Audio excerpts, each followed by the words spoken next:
Bien, muy buenas tardes con todos los oyentes de Radio La Voz de Milagro. Bienvenidos y bienvenidas el día de hoy a este nuevo programa de educación financiera. Muchas gracias a todos los que se encuentran en la sintonía de la señal 1370 AM de la radio y a todos aquellos que se van uniendo también a la señal de Facebook Live. El día de hoy vamos a hablar sobre mercado de valores, las incidencias, las implicaciones que tiene y la importancia de esta fuente de inversión para las empresas y también para las personas. Para ello hemos invitado a Alejandra Cajas, a quien le damos la más cordial de las bienvenidas. Alejandra, buenas tardes, ¿cómo está?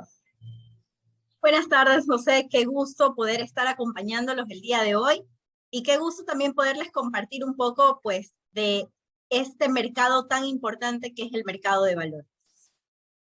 Alejandra Cajas es máster en Dirección de Empresas por IDE Business School. Cuenta con un diplomado en Inversión y Mercado de Valores en la Universidad de Especialidades Espíritu Santo. Es auditora externa certificada, además de ingeniera en Contabilidad y Auditoría CPA por la Universidad Católica de Santiago de Guayaquil. Su desarrollo profesional ha sido en gran parte como auditora externa en PricewaterhouseCoopers, acumulando experiencia realizando auditorías externas e internas en los sectores financiero, comercial, industrial y mercado de valores. Actual socia fundadora de Casa de Valores Futuro, entidad financiera que opera en el mercado de valores y es además docente de cuarto nivel en la Universidad Católica de Santiago de Guayaquil. Para iniciar nuestra entrevista, Alejandra, vamos a dividirlo en dos bloques. Vamos a hablar primeramente de las posibilidades que una empresa tiene para invertir en bolsa de valores y luego las posibilidades de un inversionista, de una persona, para comprar acciones en bolsa de valores. Pero antes, un poco como para ir ubicando a nuestros oyentes en el tema, ¿qué es una bolsa de valores en una economía? Okay. Bueno, muy buenas tardes otra vez con todos. Gracias, José, por esta oportunidad de poderles comentar un poco acerca de este mercado. Empiezo pues comentándoles que el mercado de valores es un segmento más de todo el sistema financiero ecuatoriano. ¿Cuáles son los segmentos existentes? Pues tenemos el segmento bancario, el cual está regulado pues por la Superintendencia de Bancos. Tenemos al segmento cooperado, que tiene como pues controlador a la Superintendencia de Economía Popular y Solidaria, y estamos luego nosotros, que somos el mercado de valores, controlados por la Superintendencia de Compañías, Valores y Seguros. Luego de esto, en el mercado de valores, tenemos también un ente bastante importante que son las bolsas de valores. Actualmente tenemos dos bolsas de valores, la Bolsa de Valores de Guayaquil y la Bolsa de Valores de Quito. Hubo anteriormente una bolsa de valores de Cuenca, pero bueno, actualmente ya no existe, tenemos únicamente estas dos bolsas en el país. ¿Cuál es el rol de las bolsas? Pues las bolsas realmente lo que realizan es proveer pues todo el sistema que necesitamos los actores de mercado de valores para poder realizar las negociaciones, ¿ok? Es decir, toda negociación debe ser bursátil, debe pasar a través de bolsa de valores. ¿Ok? Ahora, ¿qué rol cumplimos las casas de valores? Las casas de valores somos participantes, quienes somos en realidad el nexo entre las empresas que necesitan el financiamiento con las personas que tienen el excedente de dinero y quieren pues una rentabilidad. Entonces, estos dos entes, tanto las empresas como las personas, deben de acudir necesariamente a una casa de valores. La casa de valores recomienda las alternativas, ejecuta la transacción mediante la bolsa de valores, ¿verdad? Y es allí donde empieza pues toda la transaccionalidad. Muy bien. Ahora, para el caso de una empresa, ¿verdad?, que desee cotizar en bolsa de valores, ¿en qué momento usted, con su experiencia, considera que una empresa ya está preparada para, por ejemplo, emitir acciones en bolsa? Es una muy buena pregunta, José. Y yo quisiera empezar esta respuesta diciendo que todo va a depender de qué tipo de financiamiento desee la empresa. ¿Por qué? Porque las empresas tienen tres formas de financiarse cuando entran al mercado de valores. La primera puede ser financiarse por medio de sus activos, como vendiendo uno de sus activos y haciéndolos líquidos. Por ejemplo, las facturas comerciales negociables. Es una forma de obtención de liquidez por medio del mercado de valores. Luego está el financiamiento por medio del pasivo. Esto es propiamente la deuda, una emisión de deuda. Una emisión de un instrumento que permita que las empresas obtengan ese financiamiento a corto, mediano o largo plazo. Y luego está el financiamiento por medio del patrimonio. Esto sí es emitir acciones, es decir, financiarse mediante abrir su capital, ¿ok? Y permitir que otros accionistas ingresen a la compañía. Entonces, dicho esto, dichas estas tres formas de financiamiento que tiene la compañía, viene en qué momento la compañía está preparada. Cuando las compañías normalmente requieren financiarse por medio del activo, ¿cuál es el requisito primordial? Pues el requisito es primero que tengan pues unas cuentas por cobrar o un activo lo suficientemente líquido para poderlo ofrecer a los inversionistas del mercado de valores. Normalmente, en cuestión de tiempos, debe ser una empresa que tenga alrededor de 3 años ya dentro de la inscripción en la Superintendencia de Compañías. Luego, las empresas que se financian por medio del pasivo. Requisitos, asimismo, un nivel de ventas que sea lo suficientemente atractivo para los inversionistas, una calificación de riesgo, porque claro, aquí ya entra un ente llamado calificadora de riesgos, que va a evaluar, no a la compañía, al instrumento que está emitiendo en mercado de valores. Es decir, tenemos el papel comercial. El papel comercial es un instrumento de deuda, un instrumento de financiamiento a corto plazo, es decir, a 1 año. Entonces, la empresa deberá sustentar ante la Superintendencia de Compañías, mediante pues, la asesoría de una casa de valores, que tiene todas las herramientas financieras necesarias para al cabo de 1 año poder cubrir con esta deuda, ¿ok? Existe algo llamado prospecto de oferta pública, que es lo que se presenta ante la Superintendencia de Compañías. Sumado a esto, a la calificación de riesgo, ¿no? Luego tenemos el financiamiento por medio del patrimonio. Cuando una empresa está lista para abrir su capital a acciones, realmente esto va a depender de cuando la empresa ya se encuentre en una etapa de madurez. Es decir, cuando tiene la espalda financiera lo suficientemente fuerte y sólida para poder abrir su capital. Ahora, hay que entender también que cuando una empresa decide abrir su capital a acciones, tiene que tomar ciertas consideraciones. Por ejemplo, está prácticamente abriendo su patrimonio. Entonces, siempre hay el riesgo de perder el control. Y siempre hay este mito de los empresarios que dicen, no, yo no abro mi capital a acciones porque voy a perder el control de mi compañía. No es necesariamente así siempre y cuando tomemos las acciones preventivas. Por ejemplo, no repartir más del 55% del capital. Es decir, lo que queda, si lo abro para financiarme con acciones, pero sigo teniendo el control. Entonces son varias consideraciones dependiendo el tipo de financiamiento que yo desee adquirir.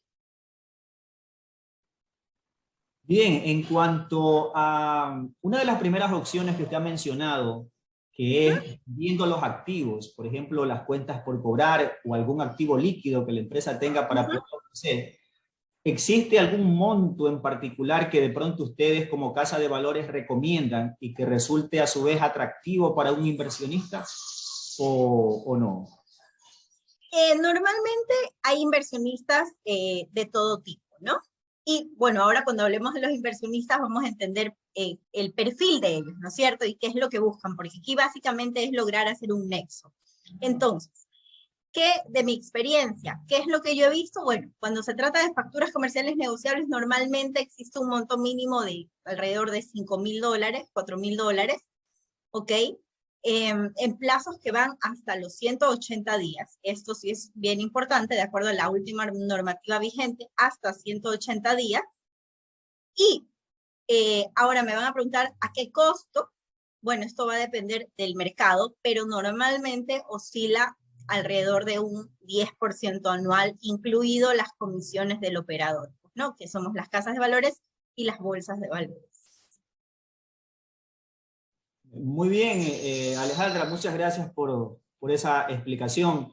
Y en base a su experiencia también, un poco finalizando este primer bloque, las empresas, ¿a cuál de estos tres tipos de financiamiento principalmente acuden? Obviamente va a depender mucho de las características de la empresa, pero por ejemplo en estos momentos que estamos en pandemia, que estamos en un periodo de crisis económica, queriéndonos recuperar, tal vez existe alguna tendencia por parte de las empresas a financiarse más a través de sus activos, de su pasivo o de su patrimonio.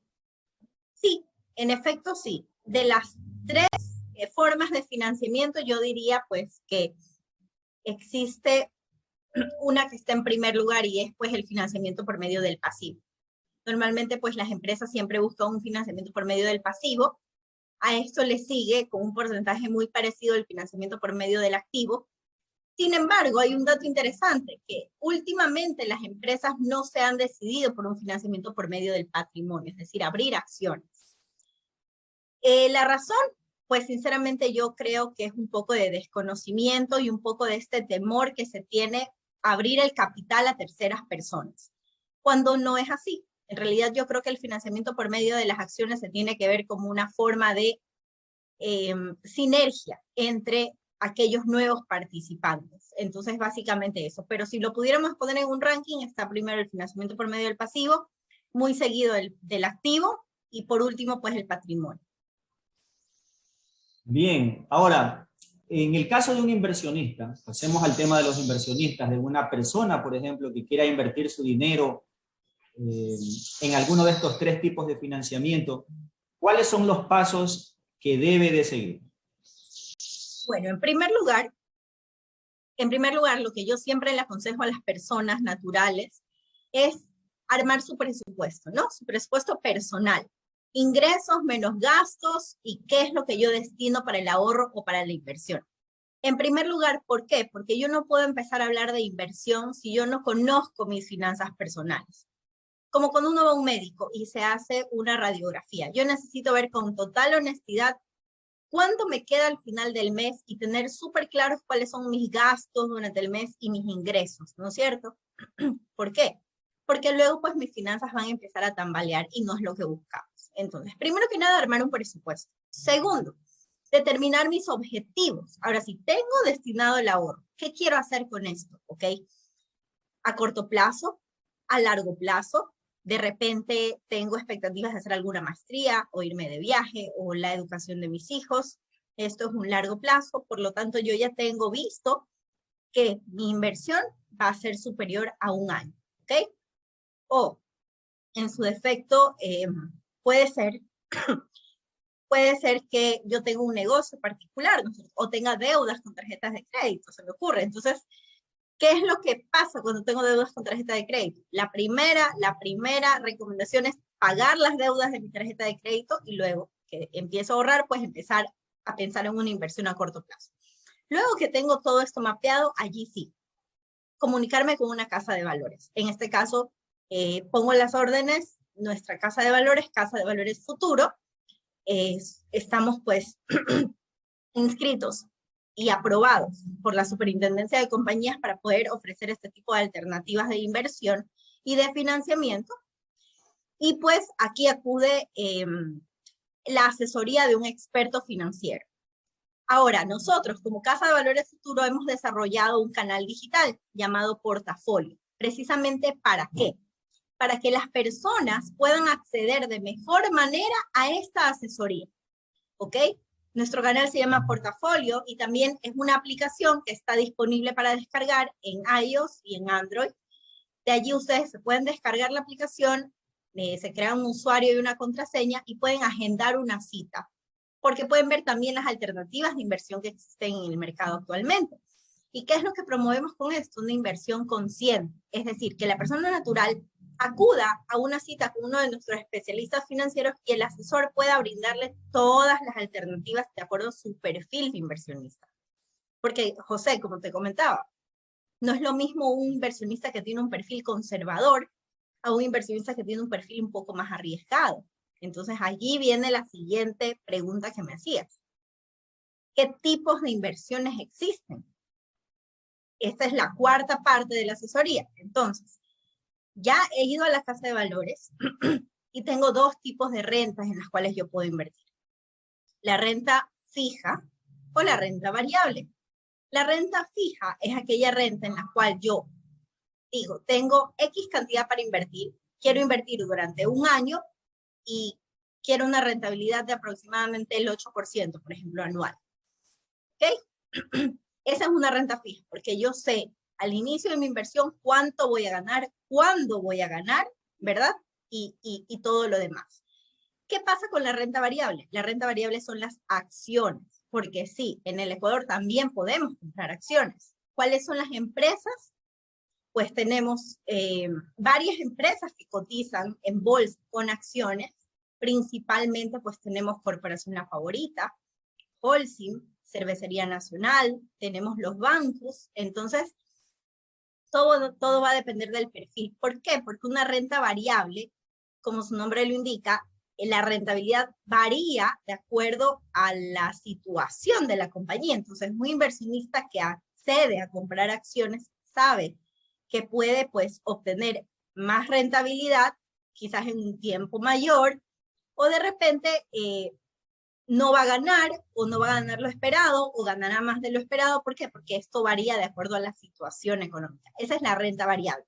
Para un perfil un poco más arriesgado, pero para un perfil conservador y moderado, pues yo recomiendo de entrada una renta fija. Eso básicamente. Ahora, esas inversiones de renta fija, hablemos un poquito de ellas, ¿en qué tipo de empresas o en qué tipo de instrumentos financieros podría ser? Y aproximadamente, en términos promedio, la rentabilidad anual, ¿en cuánto está? Ok. En renta fija podemos invertir en títulos del segmento financiero, es decir, en títulos de bancos y cooperativas, o en títulos de empresas del sector real, ¿ok? Que se han financiado a su vez por medio de mercado de valores. Ahora, el monto mínimo para estas inversiones es $500 a través del mercado de valores y la rentabilidad oscila entre un 7.5% y un 9.5% anual, ¿ok? Entonces son unas rentabilidades bastante atractivas. Sí, porque está en mucho más alto de lo que, por ejemplo, un banco está pagando por una inversión en una cuenta de ahorros, en una bolsa de acumulación. Y eso es algo que muchas veces el inversionista que quiere multiplicar, digamos, su capital, compara y toma en cuenta, ¿verdad? Totalmente, y la respuesta es sencilla. ¿Por qué hay una rentabilidad un poco mayor? ¿Por qué? Porque a diferencia del sistema bancario, el mercado de valores, ¿qué es lo que hace mediante las casas de valores? Conectar al dueño del título, que en este caso es la empresa que necesitaba el financiamiento, con el inversionista. Entonces, la rentabilidad que ofrece la empresa A que se financia es exactamente la misma que recibe el inversionista.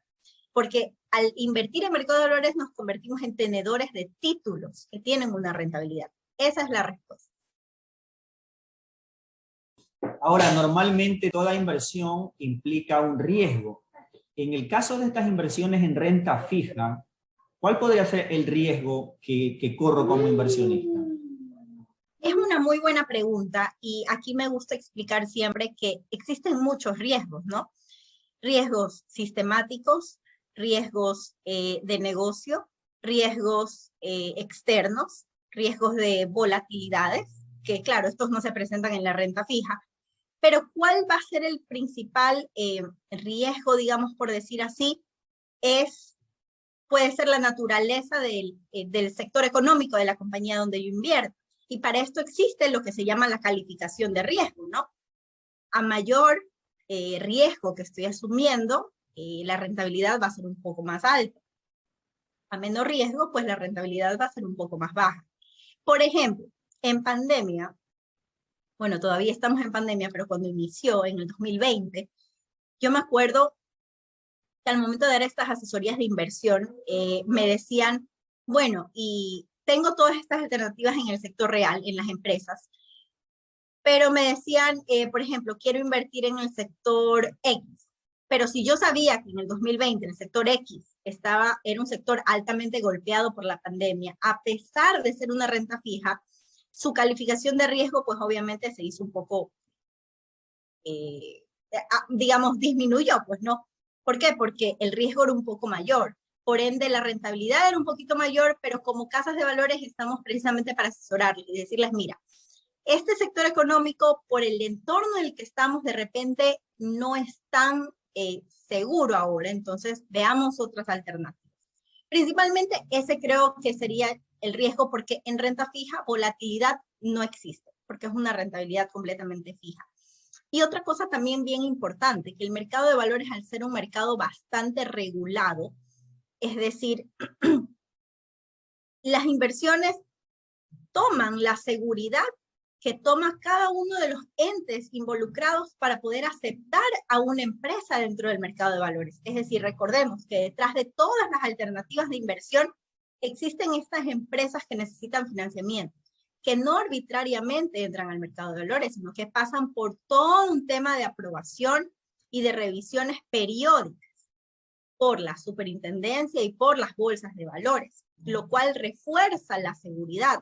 Además, tenemos calificaciones de riesgo que son actualizadas semestralmente y en ciertos títulos tenemos un representante de los inversionistas que también periódicamente está revisando y velando precisamente pues por el fiel cumplimiento de estas inversiones.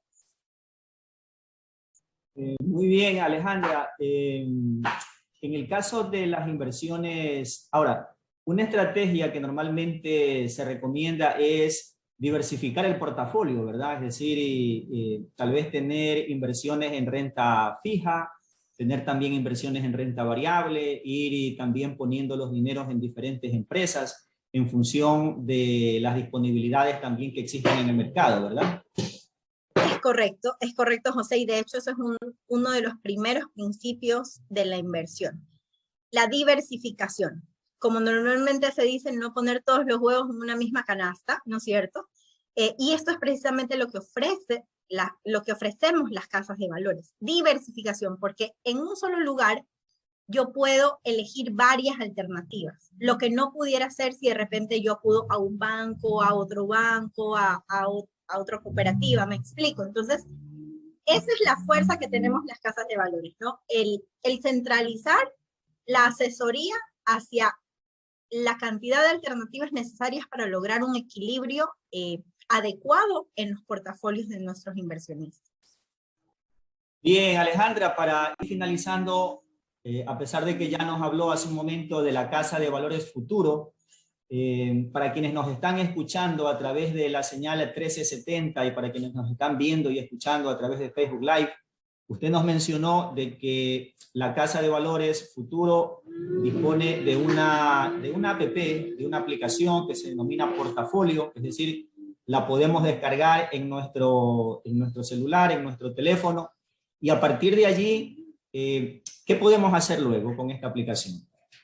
Valores pues ha impulsado esta alternativa digital, que es la aplicación Portafolio, lo tenemos en web y también pues en app, descargable en todas las tiendas. ¿Qué va a suceder? Vamos a ingresar, vamos a crear nuestro usuario y nuestra contraseña tal cual como lo creamos en cualquier otra aplicación.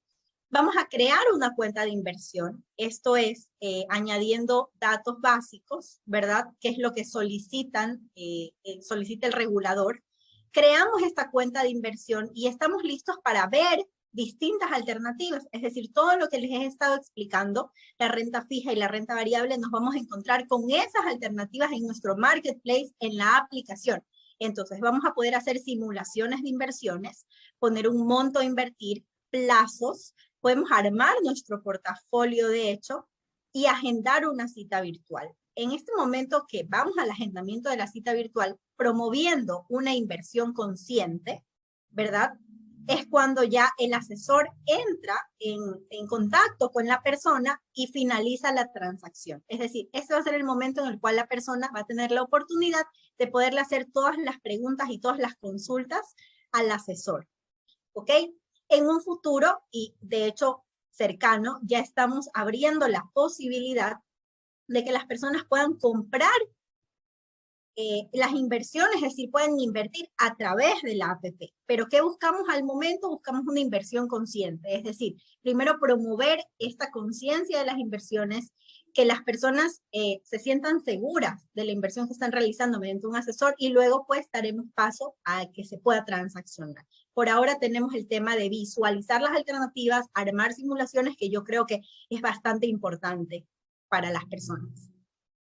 Ok, bastante interesante, Alejandra, por todo el panorama detallado que usted el día de hoy nos ha traído para nuestros oyentes del programa Educación Financiera. Muchas gracias por toda esa explicación bastante detallada y también por darnos las indicaciones con respecto a la aplicación de Casa de Valores Futuro. Alejandra, la dejamos con sus palabras finales para todos nuestros radioescuchas. Claro que sí. Primeramente dándoles gracias a todos quienes nos están escuchando en estos momentos. Y pues mi mensaje final sería, primero, concientizar acerca de la importancia de conocer nuestra situación financiera personal. Es decir, conocer cuáles son nuestros ingresos, nuestros egresos, cuánto disponemos al final del mes y armar estrategias para poder llegar a esta maximización del ahorro. Una vez que sepamos cuánto destinamos para ahorrar, determinar nuestros objetivos y acudir a un asesor especializado. Esa es mi más grande recomendación. Acudir a un especialista, ¿verdad? Asegurarnos de que esté registrado y aprobado ante la Superintendencia de Compañías y demás entes reguladores, ante pues todas estas cosas que hemos escuchado anteriormente acerca de empresas que normalmente dan este tipo de inversiones y no están autorizadas para ello. Tener mucho cuidado con esto, asesorarnos con expertos, pues y luego elegir la mejor alternativa y sentirnos seguros con esa alternativa. Ese sería mi mensaje.